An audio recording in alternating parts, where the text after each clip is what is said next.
Hey y'all, this is Steven from Miss Mack and the Daddies. I'm one of the horn players, and I'm here with Oscar Ornelas, one of my friends and music collaborators, I guess you could say. Yeah, very much. And yeah, I just wanted to give you the realistic experience of us kind of on the road. This is it.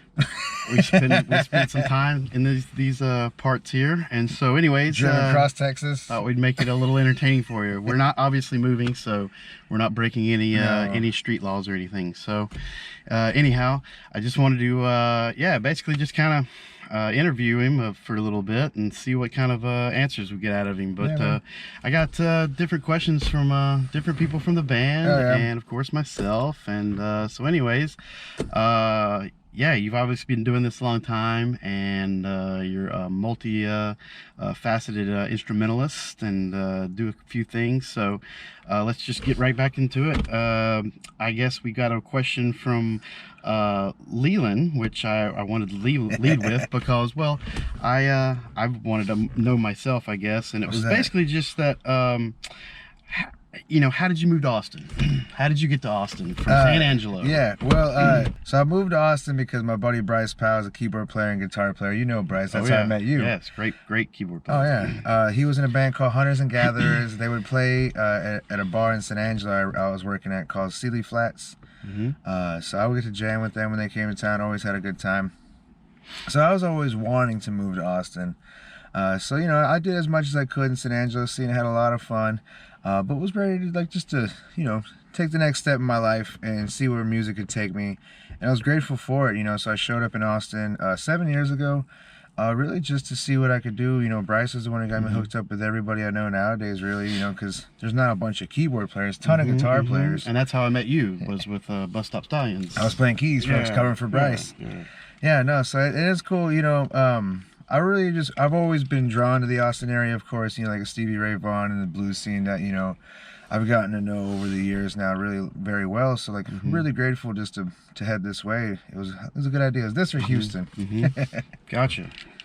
Well, also, how did you get into music? Like, are you from a musical family at all? Or? Yeah. Well, you met my folks. Yep. Yeah, we're driving out to San Angelo. You know, so my stepfather was a saxophone player, and his, you know, his family was all music family as well. Dickie. Yeah, Dickie. Yeah. So there was an organ in the house. There was keyboards in the house. You know, eventually I got to play bass and guitar in my teenage years. They would buy me guitars and basses and stuff. You know, so that was cool. So really just, you know, and they weren't, you know, they didn't pressure me to practice, never once, you know. It was just more just here it is. If you want to have fun, have fun. Right. Just, you know, they'd rather me do that than go get in trouble. Or go make them grandparents. Right.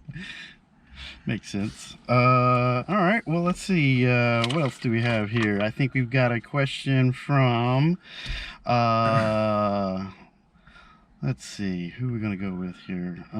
Well, I had a question for myself actually. Do you obviously you do, you know, you sing, you play sax, play piano. Obvious question is, what do you derive the most pleasure from? It goes back and forth for me with saxophone, piano, and I'm grateful for that because I feel like I could get stagnant if I stuck with one instrument.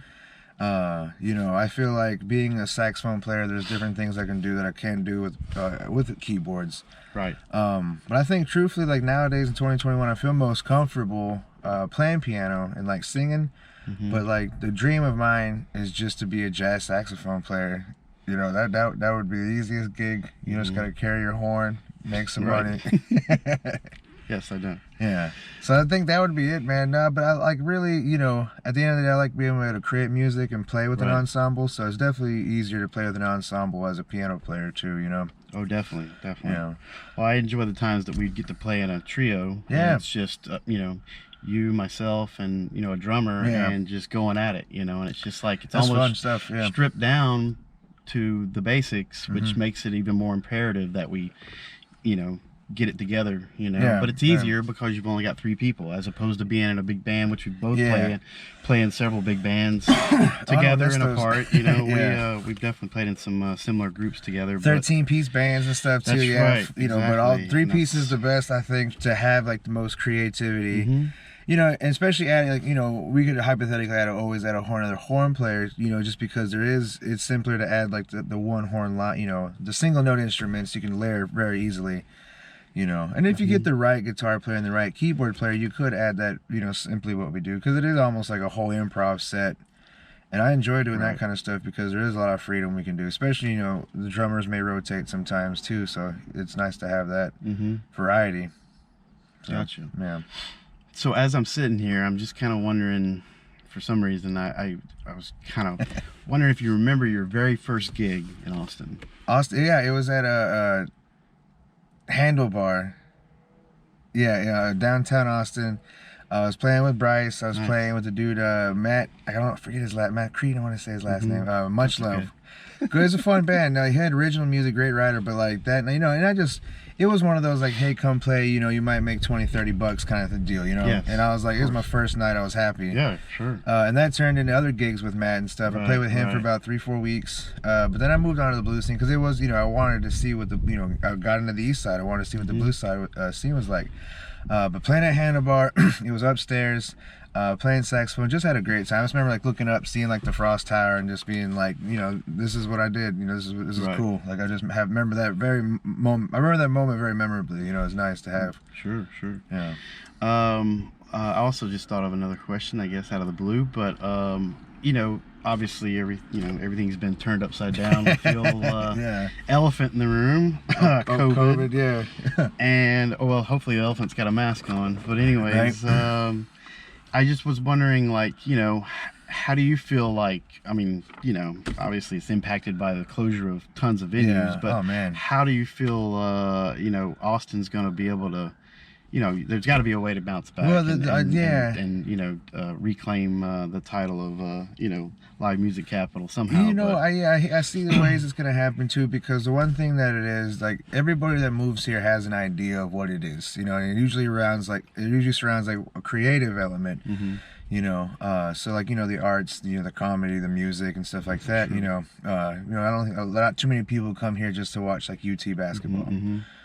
So, you know, I think, you know, with that in mind, you know, people are going to come with money, people are going to have that love, that passion, and, you know, the people are coming here with too much money too, so like there's going to be people who are going to open up some clubs, you know, pay some bands, and reclaim that title, just because I think it really was just more of like a per capita thing. Like, you know, there was just gigs everywhere. They were putting gigs in grocery stores, airports. I played a gig in a hospital once, you know, like in the hallways of a hospital at the Children's Dale, you know, so it sounds pretty unofficial. That was an unofficial South by. Well, yeah, they put you, they put stuff gigs anywhere, you know, so, and I'm grateful for it. I'm grateful for the ones that pay. You know, that's the ones that nice, because there are people out there who care. The people who get it, you know, that's important. Gotcha. Let's see. I think Lauren Michelle had a pretty kind of a deepish kind of question, but something that you've relatively recently changed around in your life is becoming sober, and you know, she's definitely doing the same with her life. And so I guess basically I just wanted to kind of see, or she wanted to know what kind of changes that means for you, dealing with you know, a job that has its demons, shall we say. Oh yeah, no, definitely. You know, and I've definitely seen like the ugly side of alcohol in my own personal life. Very, you know, I think it's definitely one of those musicians, they see it every day. It's everywhere, you know, like some gigs, you know, you're happy to get paid in booze. You know, when I was 19 years old, you know, oh yeah, I'll take it. Pay me in a 12-pack. Oh yeah, I'll be there. I'll haul in my organ, my Leslie, you know. So, you know, I definitely evolved. You know, for me, and that, you know, the one thing is like I don't see it as myself being sober, because I just, you know, I just see it as taking a break. Because I don't, you know, it's almost too easy for me not to drink. I don't like to talk about it or jinx it. So I'm grateful for that, because I have seen like so much, and I've seen a lot of good people just lose it, you know. And for me, you know, I never lost gigs, you know. I never like, you know, I didn't beat my wife or nothing like that, you know. She'd beat you back. Yeah, I know. Oh, yeah, I get stabbed. But like, you know, it was more of just like, it was just getting in the way. I feel like, so like, it was almost like I was losing like creativity, you know. So like you go to a gig, Right. you know, you have a couple drinks before, you know, because you gotta, you know, loosen up or, you know, fix fix the nerves. Get creative. Yeah. So I feel like, you know, for me, what it was doing a lot of times, it was just like siphoning off like just another channel of like creativity. You know, so like, of course, you know, I experiment with a lot of other stuff that helps you hit the spirit world, you know, but I feel like music is like the purest way to get to the spirit world, you know. And if you're just getting loaded up there, getting drunk, you know, or getting too much and fucked up on other stuff too, you know, that'll be detrimental. So like, it really loses that impact, you know. And I had to like remind myself, you know, it's been 3 years since I've had it, and it just kind of like, it just doesn't seem like that that long, because it just feels like, it feels right now. Exactly. Well, go. But I'm with it, definitely you know? gonna see myself like a 75-year-old putting down like a bottle of bourbon and just doing whatever blues. Oh yeah, hopefully playing like space cruise ships. Nice. There you go. For Elon Musk. There you go. Oh yeah. Corporal, yeah, Captain Elon. You'll be the SpaceX sponsored entertainer. I'll do it, yeah. So okay, let's see. Well, of course, we have to have a couple of questions from Miss Mack herself. Yeah. And she wants to know, what kind of conditioner do you use? Man, all right. Anything that Tiffany gets, that's. Gotcha. All right. Well, it must be good. Well, yeah, whatever it is. And that's what it is. Tiffany gets the good stuff. So, you know, whatever is in that shower when I go in there, and like, you know, I've noticed some similar things with some argan oil a lot of times. Oh, I got you. It's a lot of colorful bottles. He's letting the secrets out. Watch yeah. out, man. Oh yeah. No, and like really, like, you know, Tiffany went over how to wash my hair too. So like, I really feel like she's improved my hair, which I'm thinking about cutting off too. So it's funny that we asked about this question. Wow. Okay. Well, yeah. we might have some objections to that, but we'll see. Well, I'm gonna grow it back. I feel like it would be like more like it'll be like a rebirth. Just sacrifice, because it's like, this hair is like at least 7 years old now. Right. 7, 8. You know, just cut it off, regrow it. Get rid of it, start some new energy. But I love my hair. Yeah. I don't know. We'll see. No, there's obviously, you know, people want to know. So yeah. I'm glad we got to that. But anyways, the you're welcome. questions. You're welcome, Miss Mack. Also, she would like to know. Well, I don't know if she meant to word it this way. But she basically was like, you know, why mentor somebody like her, or her. Well, you know, I didn't necessarily see it as like a mentorship too. You know, like, it really was just like a connection of spirit. You know, and like really. You know, for her, when I met her, she was, you know, playing for like 6 months at this point, performing live, you know, but she definitely had it. And the one thing I definitely wanted to, you know, guide her, quote unquote, if I wasn't going to be like that, you know, it just to take her to, you know, the Skylark Lounge, you know, where I knew she was going to be appreciated, and then, you know, where I knew she was going to have like a venue to like grow and blossom and have like the level to be creative and experiment, you know. So really, it was just more of like, you know, necessarily guiding her. And anytime she asks me, I'll give her an honest opinion about anything or anyone, you know. And it's really, and I do that with anybody close to me, because truthfully, like, you know, I meet a lot of people, I have a lot of cool people in my life, you know, but like having like personal connection, you know, like where you text somebody, like Mack and I, like I text you, you know, like it's having that, you know, on a routine basis is nice. So like, you know, it is more like a co-partnership of guidance throughout the world, you know, kind of thing. But no, I definitely am grateful to have her friendship in that regard, because it's nice to see her growth, you know, as an artist. Yep. But no, I saw that, you know, there was Dirty Dog on E6, you know, that rock and roll club. Oh yeah. Yeah. I think I played there once. Yeah. So I mean, that's where I met her, and I was like, you know what, you don't need to be here. So you had a little, you felt a little sorry for Well, not necessarily sorry for her. It's just like, you know what, like there's a place for you, like, you know, on the east side, you know, it's definitely a better place for her to grow. Right. And, you know, and like, I think that Mary and Johnny Latouf, you know, really just, they put a gem there, you know. I'm glad that's going to be back soon. Yeah. Okay, I got one more question, and then we're about to run out of gas. Just kidding. We're not going anywhere. Oh, wait, my hands melted. We're sitting in the driveway. But anyhow, I had a question from a good old Chuck. Who is? Your favorite keyboard player. Oh, and yeah, Charles Hundred. Charles. Man, I love Charles. Of course. See, I've met everybody in the band at the Long Branch, I believe, too. Yep. That's what I love. Yep. I think I met Lauren and Charles, about the same Leland time there at Long Branch. Yeah. Well, anyways, you know, I had to get his input as well, and he wanted to know, basically, what made you decide to become like your own individual artist, or you know, what made you kind of go into the solo route?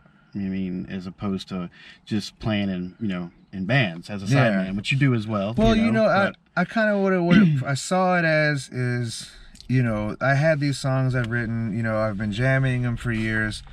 You know, it's really just more of like I wanted to just establish like an just an identity as an artist, you know, and like of course I've worked with a bunch of other bands, you know, as a sideman, so I think like working in that has helped, have more creative moments and learn from other folks. So that's cool. But I think like just being like a solo artist is important, just especially just get your name out there, you know, because it's a real weird world, you know, where everybody is like hyper focused on names and who's who as opposed to like bands, you know. There's not like the Zeppelins anymore, you know. Right. And those are like just AC/DC I think still plays, but like those type bands, the big band names are gone, you know. And also I've always leaned more towards like the blues, and you know, everybody who's like, you know, well respected, you know, fronts their own band, you know. I feel like so I had to like at least do that. But like, you know, I still got like my jam bands and stuff. I'll bust out some weird names and stuff. Hopefully we all do. The big old trios, like one of the last ones we were doing a lot of, using that one. Right. Buck Rhinestone's one I like to use, but I'm gonna bust that one back out soon. Nice. Yeah. Nice. Also, I guess I had thought of this question earlier, and I just wanted to get to it really quick, and be my last question, and we'll be done. What was there an artist that influenced you beyond any other artist that just made you go, you know what, this is this is what I want to do? Like I mean, the biggest one? Yeah, I guess overall, yeah. You know, I had mine was Al Hurt, trumpet player from New Orleans. And so just didn't know if there was that one guy or gal that did it for you, you know. So the biggest artist that had, you know, like I guess like the biggest name artist that had the most influence on me, like would be like Louis Armstrong as a kid. Oh yeah. You know, because I saw, you know, my folks and my grandparents like had his records and stuff. Sure. He was on the movies. I remember, cool. Like, you know, Hello Dolly and stuff like that. Yeah.